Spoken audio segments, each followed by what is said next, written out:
Olá, meus companheiros de leitura, tudo bem com vocês? Quarta-feira, setembro indo embora, última semana do mês da primavera, hein? E ela chegou.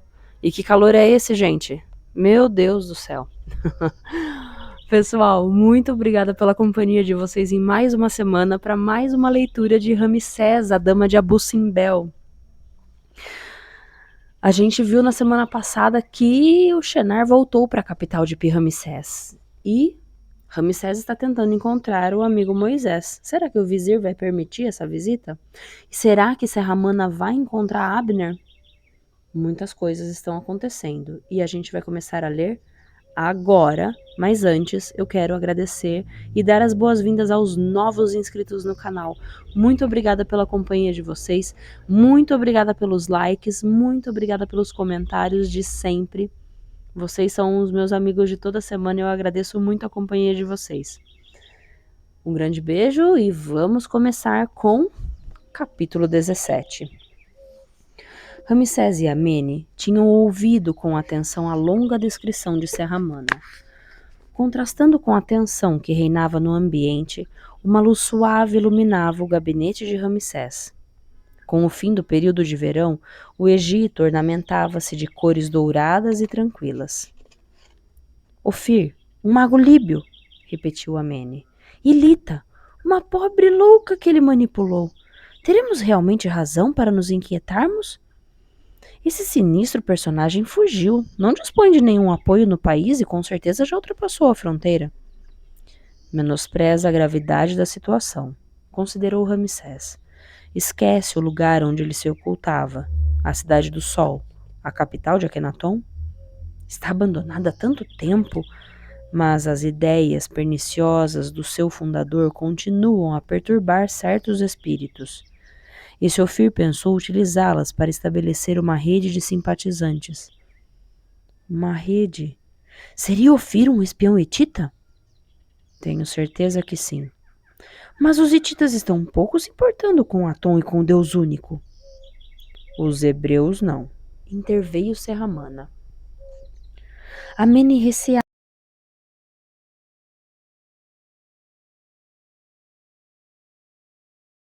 Continuava a exprimir o seu pensamento de forma crua. Sabemos que Moisés foi contactado por um falso arquiteto, lembrou o chefe da guarda de Ramsés, e a descrição desse impostor corresponde precisamente à do mago. Não será um argumento decisivo? Acalme-se, recomendou Amene. Continue, ordenou Ramsés. Não sei nada em matéria de religião, prosseguiu o sardo, mas sei que os hebreus falam de um Deus único. Devo recordá-lo, majestade, da minha suspeita de traição da parte de Moisés? Moisés é nosso amigo, protestou Amene. Mesmo que tenha se encontrado com Ofir, por que havia de conspirar contra Ramsés? Esse mago deve ter contactado muitas pessoas importantes. De que serve tapar os olhos? Perguntou o sardo. O faraó ergueu-se e olhou para longe, pela janela central do seu gabinete. As paisagens verdejantes do delta eram a expressão perfeita da doçura de viver. Serramana tem razão, considerou Ramsés. Os hititas lançaram uma dupla ofensiva, atacando-nos simultaneamente do exterior e do interior. Vencemos a Batalha de Kadesh, repelimos as suas tropas para fora dos nossos protetorados e desmantelamos uma rede de espionagem. Mas não serão essas vitórias irrelevantes? O exército hitita não foi destruído, e esse Ofir continua solto por aí. Um homem como esse, que não recua perante o crime, não desistirá de tentar prejudicar-nos. Mas Moisés não pode ser seu cúmplice. É uma pessoa leal, incapaz de agir na sombra. No que lhe diz respeito, Serramana engana-se. Espero que sim, majestade. Tenho uma nova missão a confiar-lhe, Serramana. Hei de prender Ofir, majestade. Antes, descubra Abner, o oleiro hebreu. Nefertari desejara celebrar o seu aniversário numa grande propriedade do delta, próxima da capital, cuja administração estava confiada ao ministro da Agricultura. De aspecto agradável, sempre deslumbrado com o espetáculo da natureza, ele apresentou ao casal real um novo modelo de arado, melhor adaptado aos solos ricos e pesados do delta. Ele próprio manejou com entusiasmo o instrumento que cavava a terra em boa profundidade sem mutilá-la. Os empregados da propriedade não escondiam a alegria. Ver tão de perto o rei e a rainha era um verdadeiro presente do céu, que lhes encheria o próximo ano de 1001 felicidades. A colheita seria abundante, frutos magníficos cresceriam nos pomares, e nos rebanhos haveria inúmeros nascimentos. Nefertari sentiu que Ramsés permanecia alheio às alegrias daquele maravilhoso dia. Ao final de uma copiosa refeição, aproveitou um momento de pausa. A ansiedade oprime seu coração. Moisés é responsável por isso? É verdade que me inquieta a sua sorte. Abner já foi encontrado? Ainda não. Se não se apressar ao tribunal, o vizir não pronunciará a sua absolvição. Serra-Mana não o desiludirá, mas sinto que há uma outra coisa que o atormenta. A regra dos faraós impõe-me a proteção do Egito tanto dos inimigos do interior como do exterior, e receio ter falhado. Com os hititas mantidos à distância, o adversário que agora receia encontra-se sobre o nosso solo. Teremos de travar uma guerra contra os filhos das trevas, que avançam disfarçados, sob uma falsa aparência. Estranhas palavras que, no entanto, não me surpreendem. Ontem, durante a celebração dos rituais da tarde no templo de Sekhmet, os olhos da estátua de granito brilharam com um fulgor inquietante. Conhecemos bem esse olhar. Anuncia desgraça. Pronunciei imediatamente as fórmulas de exorcismo. Mas será que alcançará o mundo exterior a paz que regressou ao santuário? Os fantasmas de Amarna voltaram a assombrar as consciências. O próprio Akhenaton não fixara os limites da sua experiência no espaço e no tempo? É verdade, mas desencadeou forças que não conseguiu controlar. E Ofir, um mago líbio a serviço dos hititas, despertou os demônios adormecidos na cidade abandonada. Nefertari permaneceu silenciosa, com os olhos fechados, durante um longo momento. Libertando-se dos laços com o efêmero, seu pensamento penetrou no invisível em busca de uma verdade ocultada nos meandros do futuro. A prática dos rituais desenvolvera na rainha uma capacidade de vidência, um contato direto com as forças que a cada momento iam criando vida. Por vezes, a intuição conseguia levantar o véu. Ansioso, Ramsés esperou o veredito da grande esposa real. O confronto será terrível, disse ela ao reabrir os olhos. Os exércitos que Ofir preparou serão tão violentos quanto os dos hititas. Já que confirma os meus receios, devemos agir o mais rapidamente possível. Desencadearemos a energia dos principais templos do reino.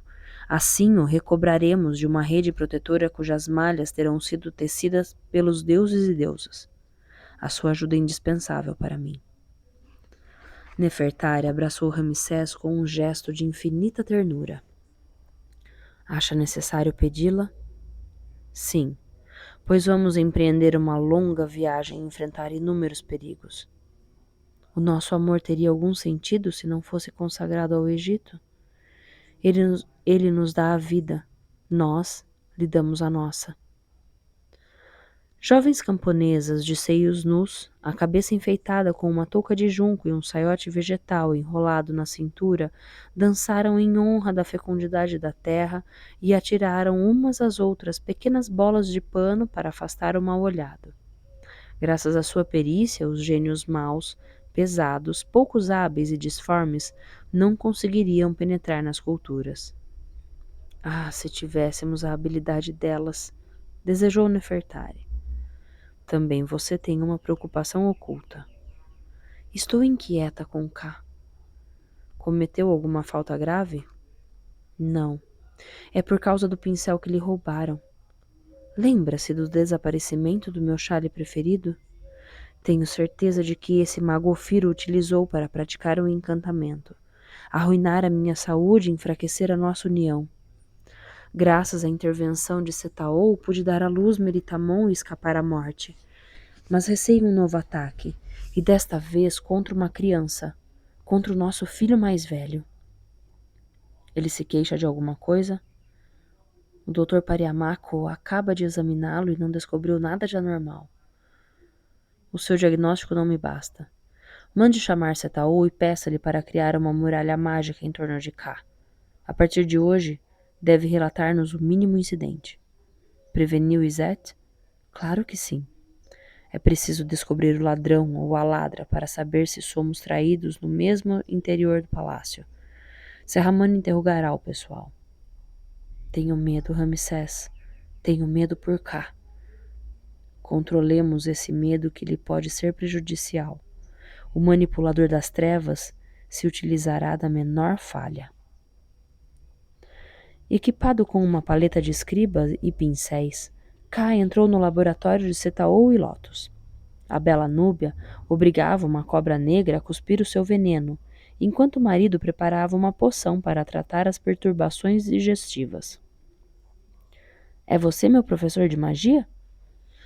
O seu único professor será a própria magia. Ainda tem medo das serpentes? Oh, sim.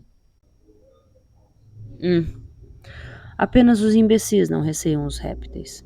Nasceram antes de nós e conhecem segredos de que nós necessitamos. Já reparou que eles se esgueiram entre os mundos?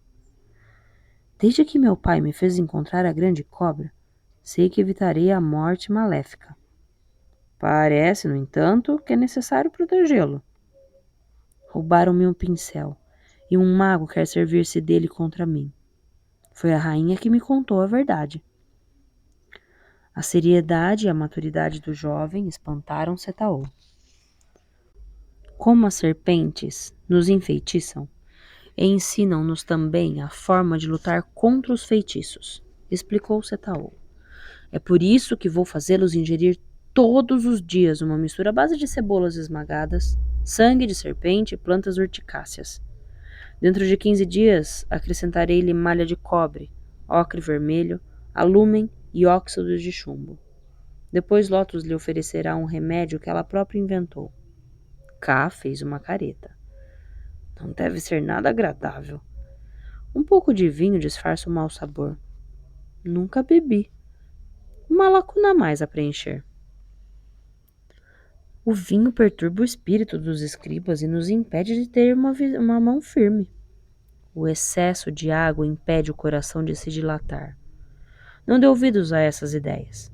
Para saber distinguir os grandes vinhos é preciso começar a prová-los cedo. Vão me proteger da magia ruim? Setaol manipulava um pote de unguento esverdeado. Um homem sem iniciativa não tem qualquer chance de resistir à magia ruim. Apenas um trabalho intensivo lhe permitirá escapar aos ataques do invisível. Estou pronto, declarou K. Fim do capítulo 17. Capítulo 18. Há 10 dias chovia em Hattusa, a capital do Império Hitita, construída no planalto da Anatólia Central, onde as estepes áridas alternavam com desfiladeiros e ravinas. Nota de rodapé. Hattusa, a atual Boğazköy, a 150 quilômetros a leste de Ankara, na Turquia. Voltando ao texto. Cansado, com as costas curvadas, as pernas curtas, os olhos castanhos sempre atentos, o imperador Muwatalli era friorento. Mantinha-se, portanto, junto da lareira, ainda com o gorro de lã e o longo manto vermelho e preto. Apesar da derrota de Kadesh e do fracasso da contraofensiva, Muwatalli sentia-se em segurança na sua cidade da montanha, formada por uma cidade baixa e uma cidade alta, dominada por uma acrópole onde se erguia o Palácio Imperial. Gigantescas fortificações, acompanhando o relevo, faziam de Hattusa uma praça forte e inexpugnável. No entanto, na orgulhosa e invencível cidade, aumentavam as críticas contra o imperador.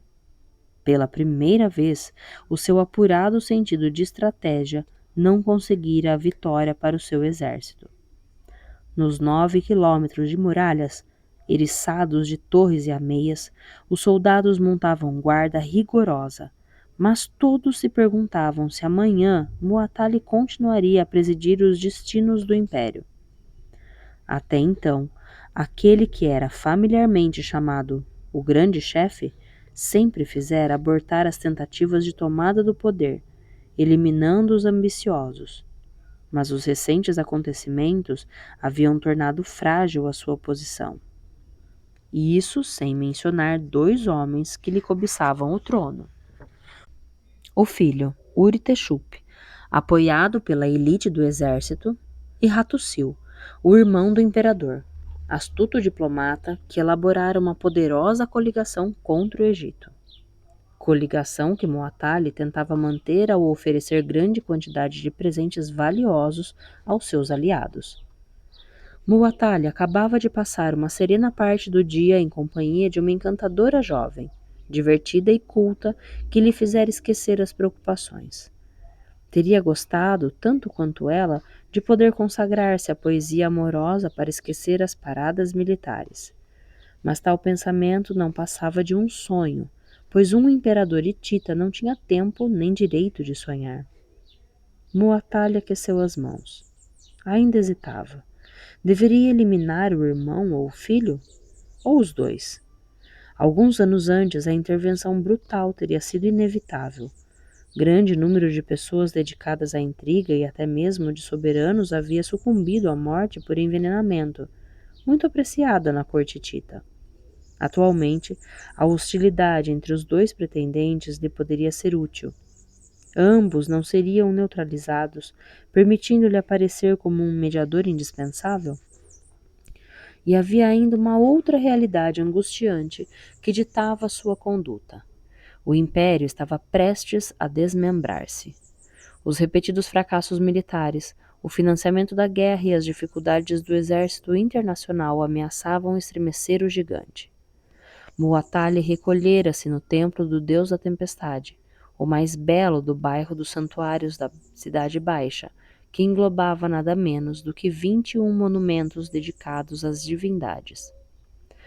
Como qualquer sacerdote, o imperador partira 3 pães e derramara vinho sobre um bloco de pedra, pronunciando a fórmula ritual, que possa durar eternamente. Era pelo seu país que o imperador proclamava esse voto. Em seus pesadelos, via-se derrotado pelo Egito e traído pelos seus aliados. Durante quanto tempo ainda contemplaria, do topo de sua acrópole, os terraços feitos de pedras justapostas, as belas moradias da nobreza, as portas monumentais que davam acesso à sua capital? O camareiro preveniu o imperador de que o seu visitante havia chegado. Após ultrapassar os numerosos postos de guarda antes de chegar ao alojamento imperial, rodeado de reservatórios de água, cavalariças, um arsenal e uma caserna. Muatalli gostava de receber seus visitantes numa sala de pilastras fria e austera, decorada com armas comemorativas das vitórias do exército hitita. O passo pesado e marcial de Uri-Teshup era reconhecível entre 1000. Alto, musculoso, dono de um invejável vigor, envolto numa capa de peles avermelhada e de cabelos compridos, afirmava-se como um guerreiro temível, sempre pronto para entrar em combate. Como tem passado, meu filho? Mal, meu pai, muito mal. No entanto, parece estar com excelente saúde. O senhor me chamou aqui para zombar de mim? Não esqueça com quem está falando. Uri-Teshup perdeu a arrogância. Perdoe-me. Estou com os nervos à flor da pele. Qual a razão dessa contrariedade? Eu, que era o chefe de um exército vitorioso, eis-me aqui, reduzido à categoria de rele subalterno sob as ordens de Hattusil, o derrotado de Kadesh. Não será desperdiçar energia demais para que poderia ser colocada a serviço do meu país? Sem Hattusil, a coligação não teria se formado. E para que nos serviu ela? Se tivesse confiado em mim, teria triunfado sobre Ramsés. Persiste ainda no mesmo erro, meu filho. Para que serve evocar constantemente o passado? Expulse Hattusil e devolva-me o comando real. Hattusil é meu irmão, é respeitado pelos nossos aliados e aceito pelos comerciantes, sem os quais o nosso esforço de guerra teria de parar. Qual é a sua proposta, então? Acabar de vez com as nossas diferenças e unirmos nossas forças para salvar o Hati. Salvar o Hati? Mas quem o ameaça? Ao nosso redor, o mundo evoluiu. Não aniquilamos o Egito, e há certas alianças que podem modificar-se mais rapidamente do que eu supunha. Não compreendo nada desse discurso. Nasci para combater, não para tecer intriga das quais o Hati não sai vitorioso.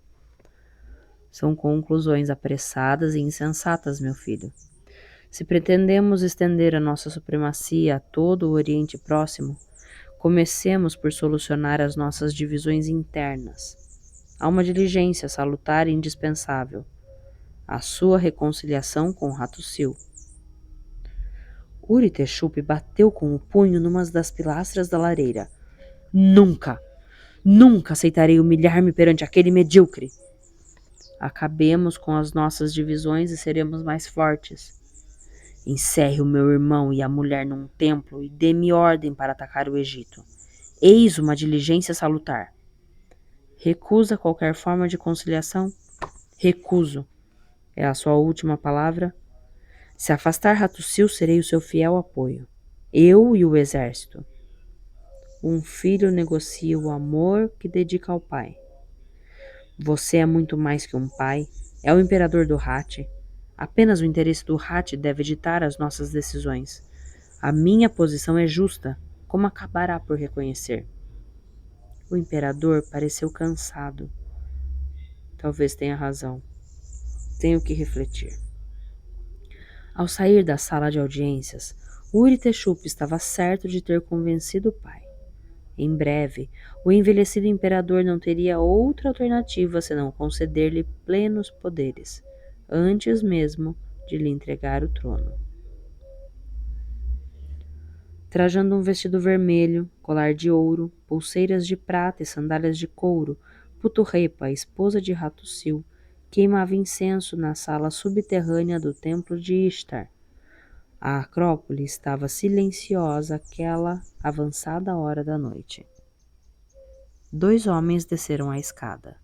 Um deles baixo, com os cabelos presos por uma tira, envolto numa indumentária feita de um espesso tecido multicor e com uma pulseira no cotovelo esquerdo. Era Hattusil, que precedia o imperador. Como está frio aqui! Queixou-se Muatalha, aconchegando-se mais ainda dentro do seu manto de lã. Este compartimento não é nada confortável, reconheceu Hattusil, mas tem a vantagem de ser absolutamente tranquilo. Quer sentar-se, majestade? Perguntou Puturrepa. Esse banco de pedra serve. Apesar da sua longa viagem, o meu irmão parece menos cansado do que eu. O que soube de essencial, Hattusil? Estou inquieto quanto à nossa coligação. Alguns dos nossos aliados parecem prestes a esquecer os seus compromissos. Estão ficando cada vez mais ambiciosos, mas consegui satisfazê-los. Fique sabendo, porém, que essa coligação nos está sendo muito cara. No entanto, há notícias mais preocupantes. Fale, peço-lhe. Os assírios estão se tornando ameaçadores. Aquele pequeno povo seguiu o nosso exemplo e nos considera em plena dissolução devido às recentes derrotas e às nossas desavenças. Poderíamos esmagá-los em poucos dias? Não creio. E também não seria inteligente dispersar as nossas forças no momento em que Ramsés se prepara para atacar Kadesh. Dispõe de informações fidedignas? Segundo os nossos espiões, o exército de Ramsés estaria prestes a retomar a ofensiva. Desta vez os cananeus e os beduínos já não se oporão ao rei do Egito. Assim, o caminho para o Hati estará livre. Abrir uma segunda frente contra os assírios seria uma loucura. O que aconselha Hattusil? Privilegiemos a nossa unidade interna. A questão que me opõe ao seu filho já durou demais e só nos enfraquece. Estou pronto a encontrar-me com ele para oferecê-lo tomar consciência da gravidade do documento. Se teimarmos em desafiar-nos mutuamente, desapareceremos do mapa. Uritexup recusa qualquer reconciliação e exige assumir o comando de todas as nossas tropas, para se lançar de cabeça contra os egípcios e sofrer uma grande derrota. Segundo ele, o choque frontal é nossa única possibilidade. Você é o imperador, e só a você compete escolher entre ele e a mim. Se adotar a política do seu filho, eu me retirarei.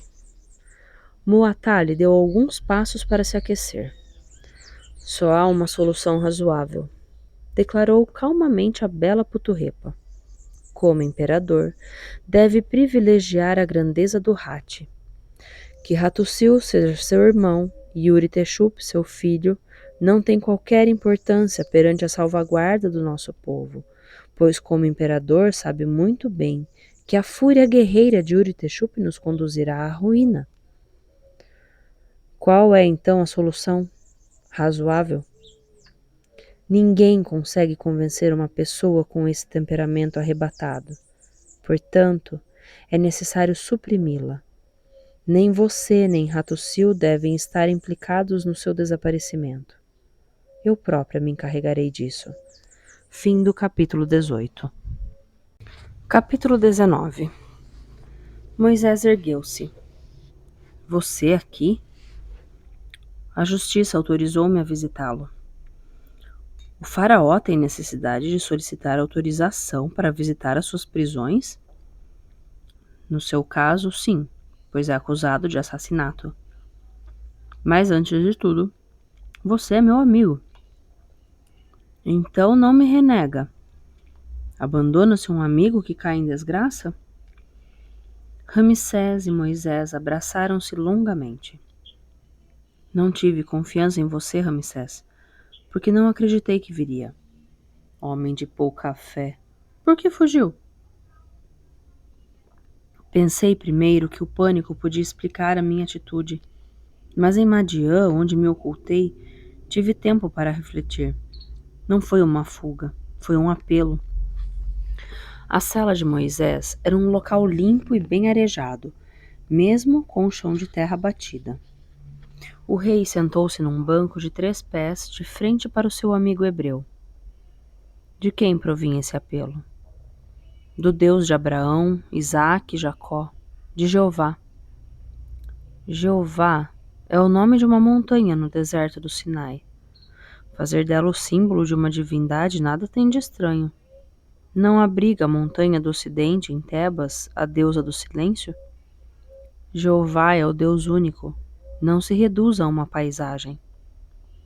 O que se passou durante o seu exílio? Encontrei Deus na montanha sob a forma de uma sarça ardente. Revelou-se o seu nome. Eu sou. Por que se limita ele a um único aspecto da realidade? Atum, o Criador, é simultaneamente o que é e o que não é. Jeová confiou-me uma missão, Ramsés, uma missão sagrada que poderá desagradar-lhe. Devo fazer sair o povo hebreu do Egito e conduzi-lo a uma terra santa. Ouviu realmente a voz de Deus? Era tão clara e profunda quanto a sua. Não está o deserto povoado de ilusões? Não me fará mergulhar na dúvida, Ramsés. Sei aquilo que vi e ouvi. A minha missão foi determinada por Deus e hei de cumpri-la. Fala de todos os hebreus?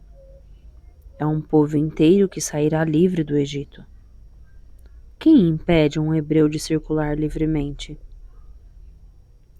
Exijo um reconhecimento oficial da fé dos hebreus e autorização para realizar um êxodo. Primeiro, você tem de sair dessa prisão.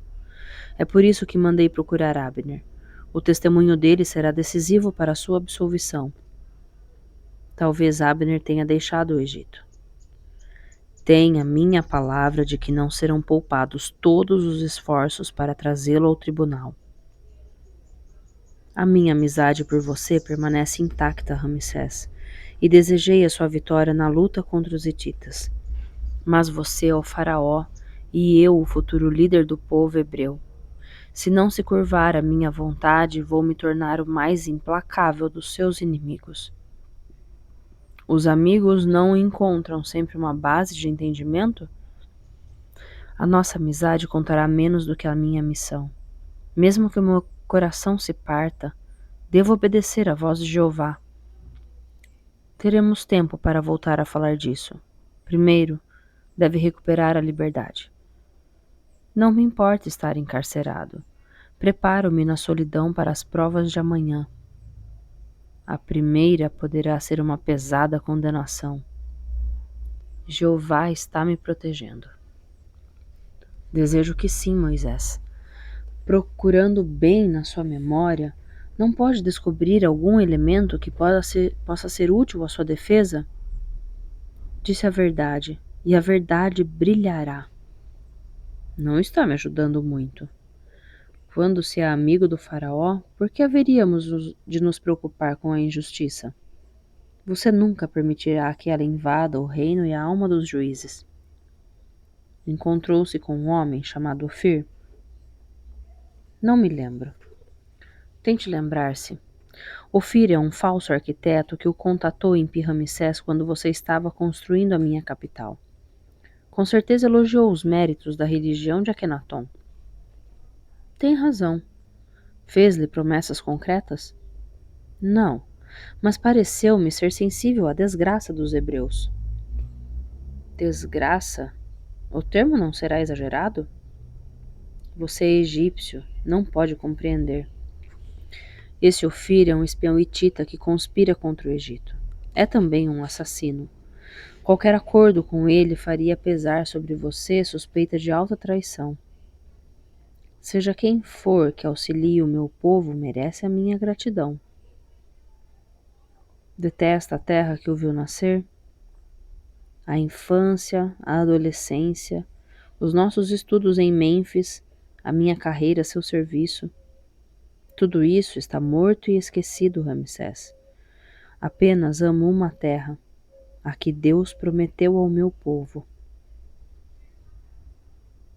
Nedjen, o ministro da Agricultura, estava com um nervosismo fora do habitual. Geralmente afável e alegre, fora duro e sem razão para com seu secretário. Incapaz de se concentrar nas pastas que devia estudar, deixou seu gabinete e dirigiu-se ao laboratório de Setaol e Lotus. Acocorada, a linda núbia prendia uma víbora que batia furiosamente com a cauda. Segure essa taça de cobre, pediu ao ministro. Não sei se... Apresse-se com isso! Hesitante, Nedjen pegou o recipiente que continha um líquido castanho e viscoso. Não deixe cair nada, é muito corrosivo.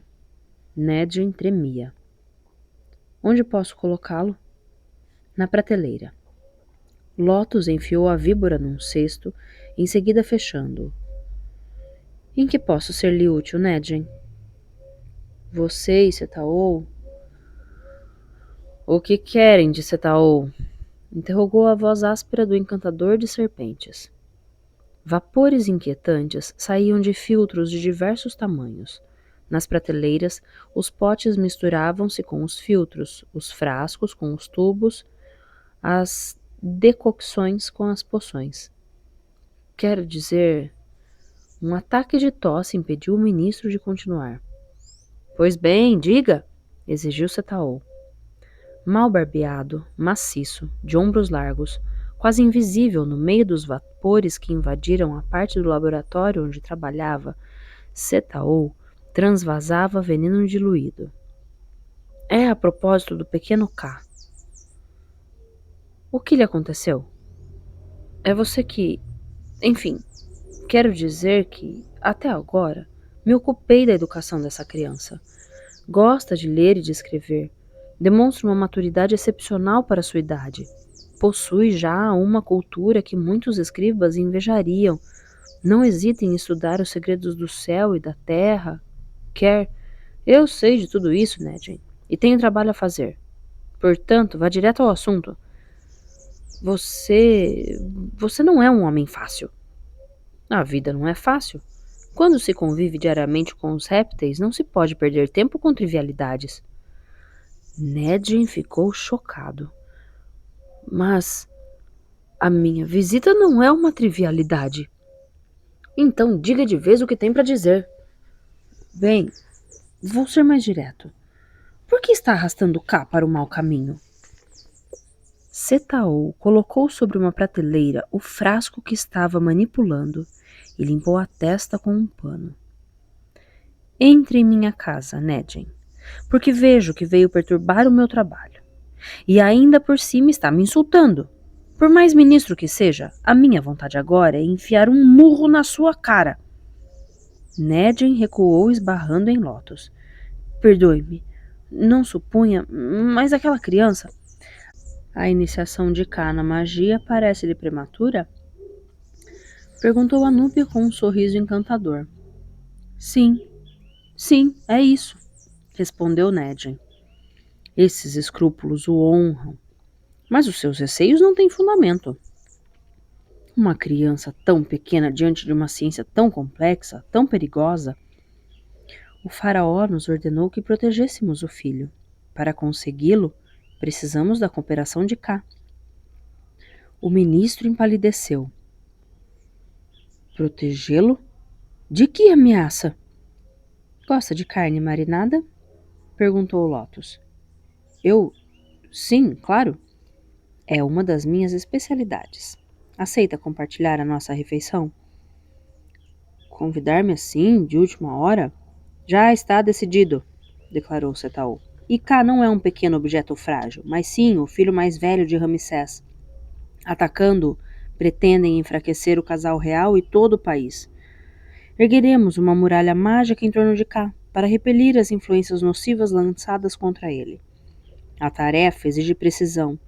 Será difícil e incerta. Toda a cooperação será, portanto, bem-vinda.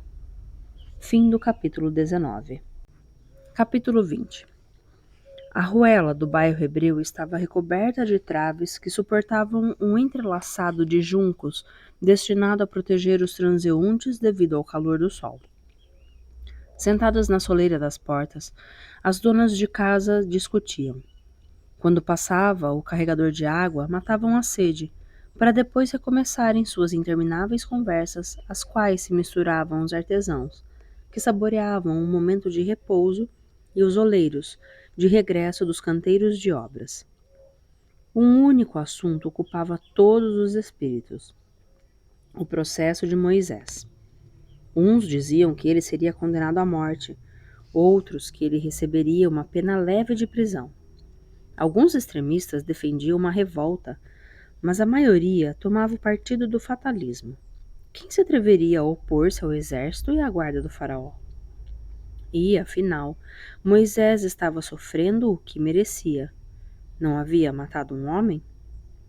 O fato de a lei ser aplicada com o máximo rigor não escandalizava ninguém, mesmo Moisés continuando a ser muito popular.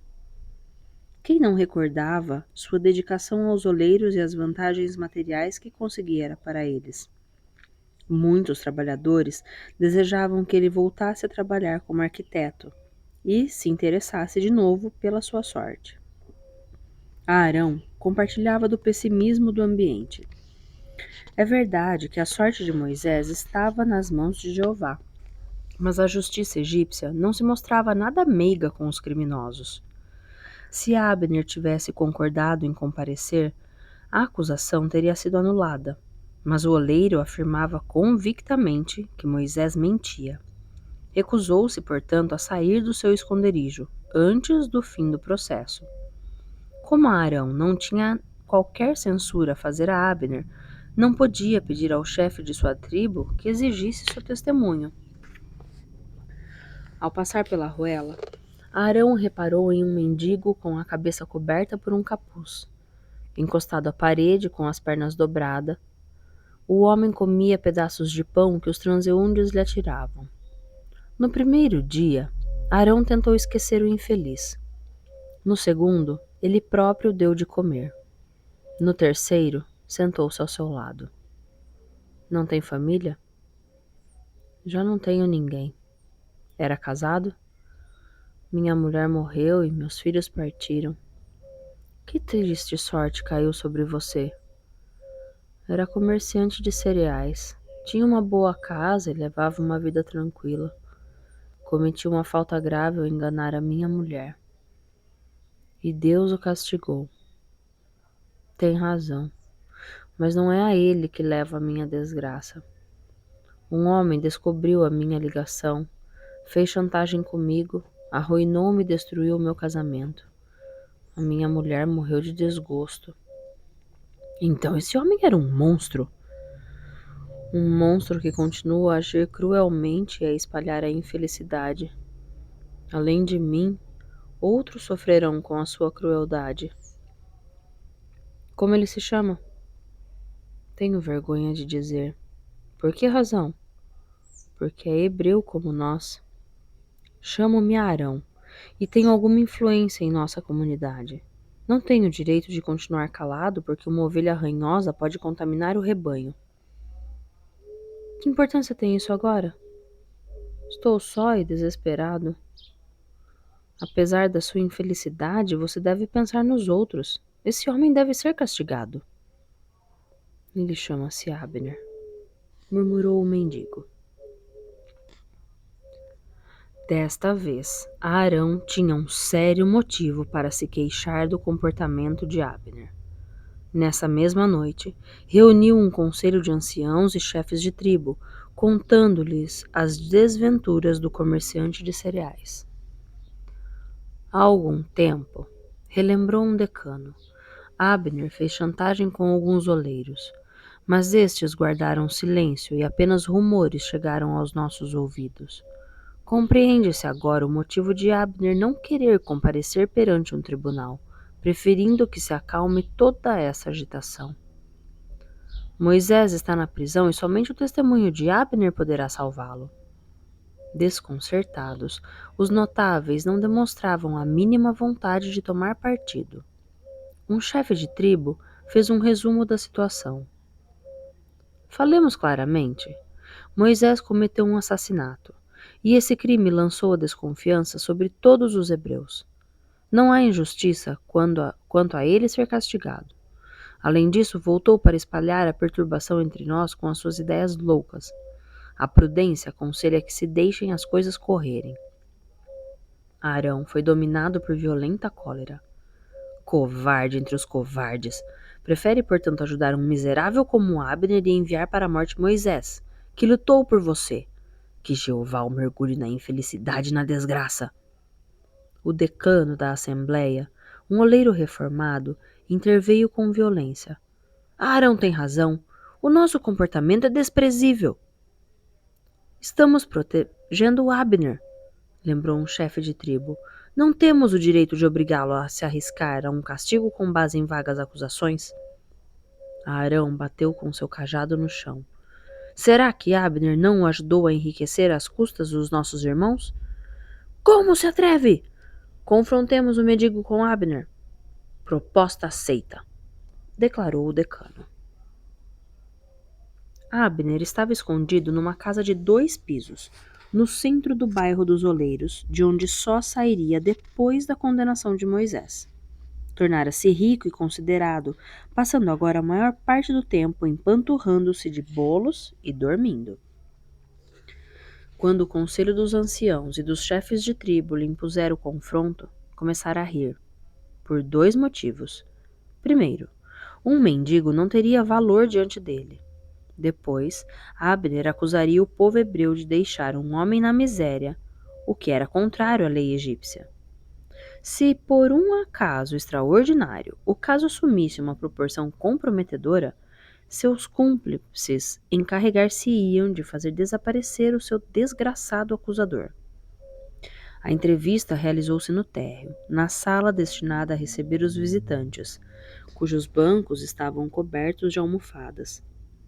Presentes o decano dos anciões, um dos chefes de tribo designado pelos seus pares, e Arão, que amparava o mendigo curvado, quase incapaz de andar. Abner exibia um ar de gozação. Então esse pobre diabo que delira a meu respeito. Consegue ao menos falar? O mais conveniente seria dar-lhe de comer e depois mandarem-no acabar seus dias numa das casas do Delta. Arão ajudou o mendigo a sentar-se. Podemos evitar um confronto, declarou o decano, se aceitar testemunhar em favor de Moisés e confirmar a versão dos fatos, tal como está no documento escrito por você.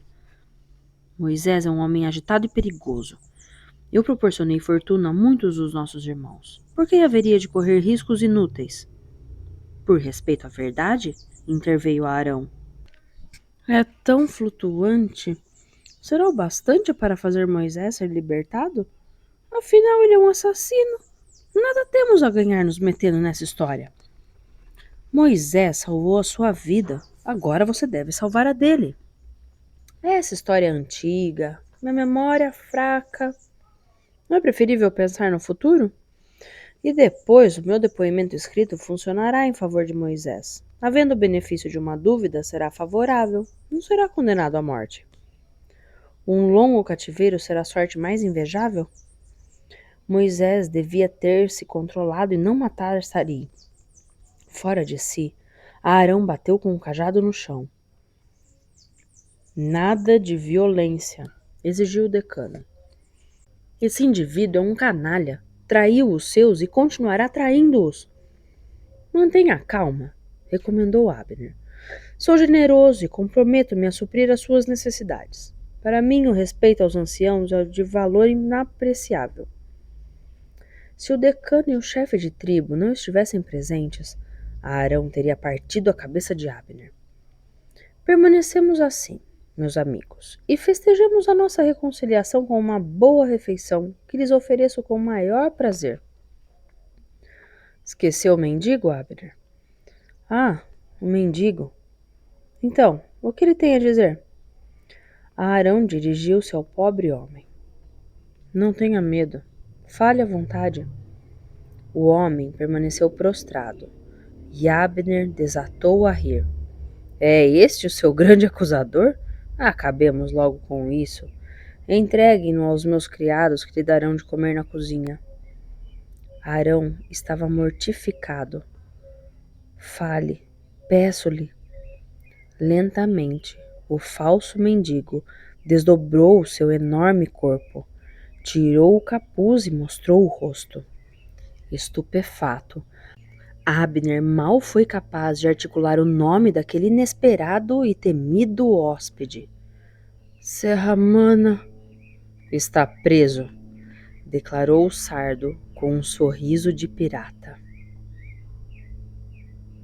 Enquanto decorria o depoimento de Abner, Serramana sentia-se dominado por sentimentos contraditórios. Por um lado, esperara nunca encontrar Abner para que Moisés, o conspirador, não fosse absolvido. Por outro, cumprira sua missão com êxito. Era necessário que Ramsés fosse um ente extraordinário para motivar tal obediência de sua parte, mesmo estando convencido de que o hebreu era culpado. O rei agia mal por confiar em Moisés, mas como criticar um monarca que colocava a amizade entre os valores mais sagrados? Pi-Ramsés em peso aguardava a sentença dada pelo vizir na sequência da deliberação do júri. O processo aumentara de forma considerável o prestígio de Moisés. Os mais pobres e a quase totalidade dos oleiros tomavam agora partido a seu favor.